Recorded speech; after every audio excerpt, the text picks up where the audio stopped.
안녕하세요. 저는 가톨릭대학교 물리학과 주학연입니다. 저는 오늘 일반화된 친구관계 역설에 대해서 발표하겠습니다. 이 연구는 유니버시티 오브 콜로라도 볼더에 있는 이은 박사님과 서울시립대에 있는 엄영호 교수님과 함께 한 것입니다. 우선 저희 질문은 우리는 우리 자신과 이웃들을 어떻게 인지하고 비교하는가에 대한 것이고요. 우리가 보통 비교하는 것은 친구의 수, 이웃의 수 혹은 디그리라고 하는 것을 연결망에선 보통 비교를 합니다. 또는 우리의 다른 특징들, 수입이라든지 행복도 비교할 수 있습니다. 그 중에서도 친구관계 역설은 91년에 스카펠드라는 사회학자가 당신의 친구는 당신보다 평균적으로 더 많은 친구를 갖고 있다 라고 하는 어, 논문을 써서 발표한 것이 시작이었습니다. 예를 들면 이 가운데 있는 에고의 이웃수는 5고요. 이웃들의 이웃의 평균은 이제 5.6이 됩니다. 그래서 이 에고는 5.6은 5보다 크기 때문에 친구관계 역설을 겪는다라고 표현할 수 있습니다. 물론 이건 제가 만든 거지만 실제 많은 데이터에서 대부분의 노드들이 친구관계 역설을 겪고 있다는 것이 잘 알려져 있습니다. 이거를 이웃들의 평균 이웃수와 비교할 수도 있지만 이웃들의 이웃수의 중간값과 비교할 수도 있습니다. 이것도 많이 연구된 건데요.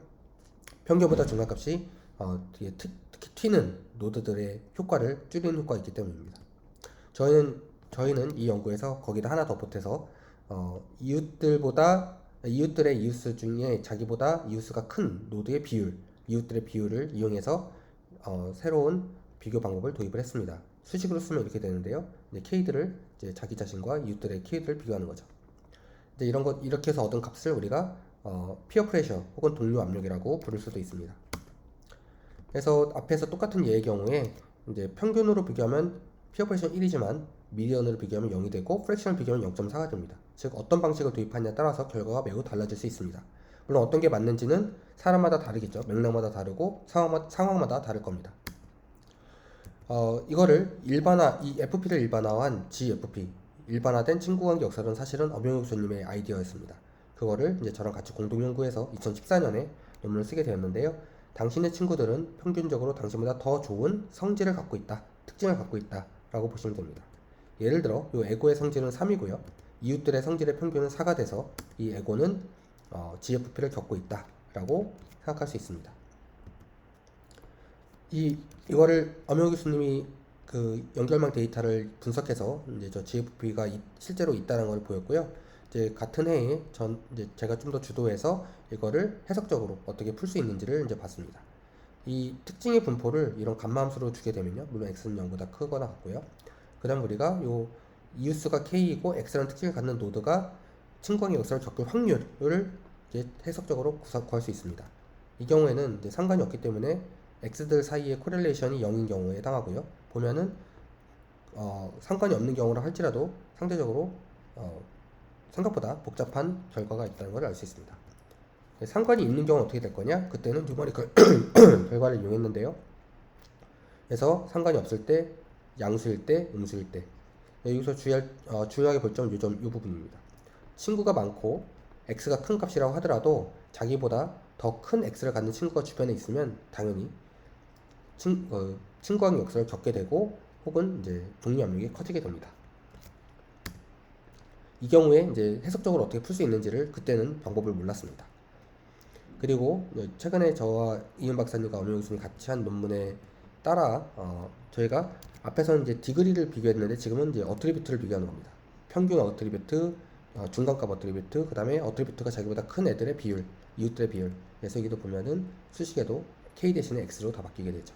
그래서 이렇게 세 가지 경우에 대해서 해석적으로 이거를 접근하고자 합니다.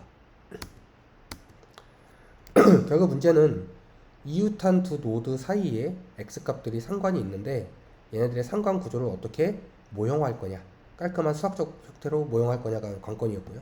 그걸 위해서 빨리의 건벨 모르겐 슈턴 코플라라고 하는 방법론을 도입합니다.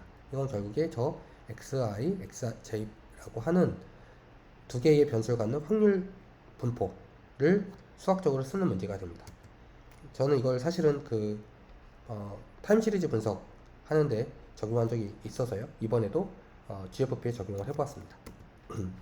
보면 다시 이웃이 K명이고 X라는 특징을 갖는 노드가 이웃들이 이렇게 K명이 있죠. 그러면 그 각각의 이웃들이 또 X값을 갖습니다. 그리고 링크가 존재할 때마다 우리는 이 두 노드 사이에 x값들이 이런 로 x라는 피어슨 상관계수를 갖는다는 것을 생각할 수 있습니다. 이거를 수학적으로 풀려면 x가 주어져 있을 때 k명의 이웃이 갖고 있는 x값들의 확률 분포를 구해야 되는데요. 이거를 구하기 어렵기 때문에 결국에 컨디셔널 인디펜던스라고 하는 조건을 이용합니다. 즉 x와 xi 값들은 j 값들은 상관이 있지만 xj 사이에서는 상관이 없는 겁니다. 얘네들 사이에서는 상관이 없다고 가정한 거죠. 그래서 얘를 풀려면 얘를 알아야 되는데 그거를 FGM 포뮬라로 쓰면 이렇게 쓰여집니다. 여기서 대문자 F는 PX의 누적 확률 분포고요. 이 R이 중요한데요. R이 바로 X와 X 프라임 사이의 상관관계를 조절해주는 변수가 되고 얘는 X들 사이의 피어슨 코릴레이션 코피션트와 선형의 관계를 갖습니다. 그래서 보면 HMNKX 즉 민 베이스트로 해서 이웃이 K이고 K명이고 걔네 X라는 값을 갖고 있는 노드가 GFP를 겪을 확률을 계산하면 이게 중간에 이게 들어가는데요. 우리가 여기서 모형 이제 풀기 위해서 이제 PX를 지성수로 가정을 하고 또 R의 절대값 1보다 매우 작다고 가정해서 요거를 이제 전개를 해줘서 결국에 R의 첫 번째 항을 이렇게 구하게 됩니다. 물론 이 상수항은 2014년 저희 논문에 있던 결과랑 똑같은 결과고요. 이것이 새로운 결과입니다. 이거를 이제 시뮬레이션을 비교하기 위해서 우리가 연결망을 만드는데요. 5만 개의 노드를 가진 연결망 10개를 컨피그레이션 모델을 통해서 만들 때 이웃수의 분포는 지수함수고 평균 이웃수는 50으로 넣습니다. 그리고 중요한 거는 이 연결망에 트리 구조여야 한다는 건데요. 이래야만 앞에서 우리가 가정했던 컨디셔널 인디펜던스라는 가정과 부합하게 됩니다. 그 다음에 노드의 특징들은 이런 지수함수로부터 뽑아가지고 랜덤하게 부여한 다음에 걔네들을 잘 섞어줘서 우리가 특정한 OX를 갖도록 만들 수가 있습니다. 이렇게 연결만 만들어지면 그로부터 이제 아까 HMN을 계산할 수 있죠. 그 다음에 지수함수의 경우에는 로X와 R이 이런 관계를 갖습니다. 그래서 위에 있는 줄이 분석 결과에 의한 거고 아래에 있는 그림들이 시뮬레이션 결과입니다. 보시면 여기 중간에 있는 검은 선은 H가 2분의 1이 되는 선입니다. 그래서 여기도 역시 보면 R이 양수면 이 부분이 원래는 거의 0에 가까웠는데 0.5로 많이 바뀝니다. 이거는 결국 이웃도 많고 X도 큰 애들이 자기보다 큰 X를 갖는 애들의 둘러싸임으로 인해서 피어 프레셔가 커지는 상황을 나타내는 겁니다. 그리고 R이 음수면 반대 상황이 나타나고요. 그 다음에 어널리시스 결과와 시뮬레이션 결과가 정성적으로 잘 일치하는 것을 확인할 수 있었습니다. 이제 프랙션 베이스의 경우에는 재밌는 게 이 K와 무관한 결과가 나옵니다. 왜냐하면 K가 몇 명이든 간에 그 중에 일정한 비율만이 중요한 거기 때문에 그렇습니다. 그래서 시뮬레이션에서도 역시 K와 무관한 결과들을 얻을 수 있었고요.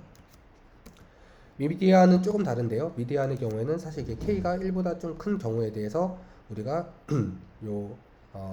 정규 분포의 누적 확률 분포를 이용해서 이 HMD를 쓸 수가 있습니다. 이것도 보면 이 가운데 선들은 또 똑같이 일정합니다. 왜냐하면 미디안이기 때문에 X가 매우 큰 애가 한 명 있으면 그냥 걔는 다른 애들처럼 한 명으로 취급이 되기 때문에 이 H가 2분의 1인 선이 영향을 받지 않습니다. 다만 이 폭이 1에서 0으로 줄어드는 이 폭이 조금 달라질 뿐입니다. 그리고 시뮬레이션 결과도 앞부분은 잘 안 맞지만 대체로 잘 맞는 것을 확인할 수 있었습니다.